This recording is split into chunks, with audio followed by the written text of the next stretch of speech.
मध्य प्रदेश के अशोकनगर शासकीय कन्या विद्यालय में शिक्षिका और बाबू के बीच का विवाद अब शहर भर में चर्चा का विषय बना हुआ है।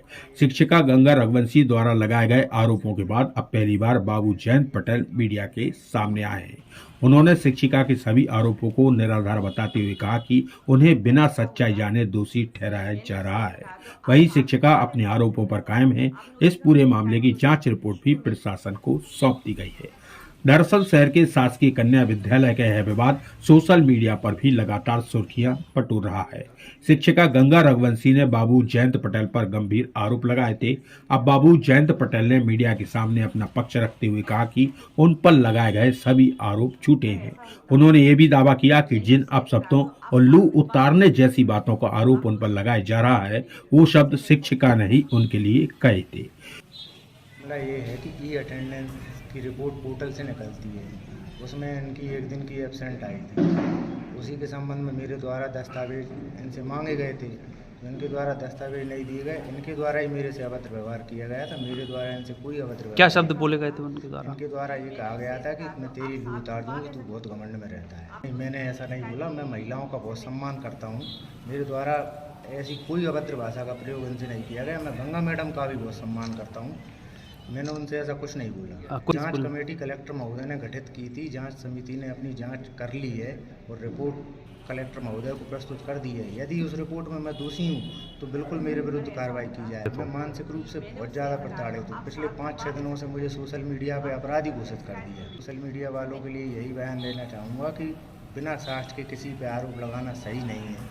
चूँकि वो एक महिला हैं तो वो इस तरह के आरोप लगा रही हैं। मैं भी तो एक इंसान हूँ। मेरी अनुकंपा नियुक्ति पर हास्य किया जा रहा है। ये बोला जा रहा है कि 12वीं पास अनुकंपा नियुक्ति से आ जाते हैं।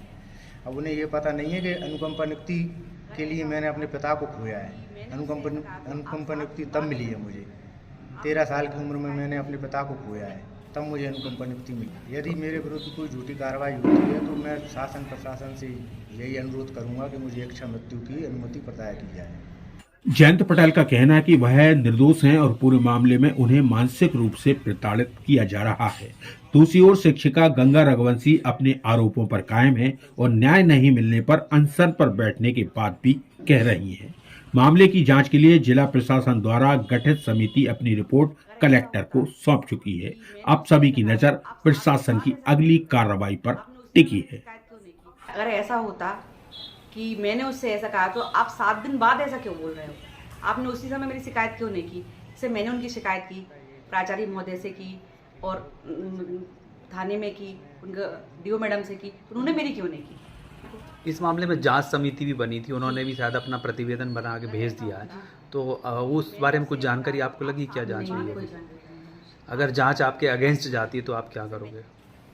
मैं दोबारा से निष्पक्ष जांच कराने की मांग करूंगी और मैं ये कहूंगी, अभी भी मैं यही कह रही हूँ कि प्राचार्य महोदय और दोनों को हटाने के बाद निष्पक्ष जांच की जाए। मुझे पूर्ण विश्वास है कि जांच निष्पक्ष ही होगी। जयंत, प्रताड़ित तो मैं हुई हूँ सर। इच्छा मृत्यु मुझे मांगना चाहिए। आप समझ नहीं सकते, आज 7 दिन हो गए। 7 दिन से मेरी क्या कंडीशन है, ना मैं अपना घर देख पा रही हूँ, ना अपनी छात्राओं को ढंग से अध्यापन कार्य करा पा रही हूँ। इस समय कितनी बच्चियों का बोझ मेरे ऊपर है, उनके भविष्य का, लेकिन मैं उन पर ध्यान नहीं दे पा रही हूँ।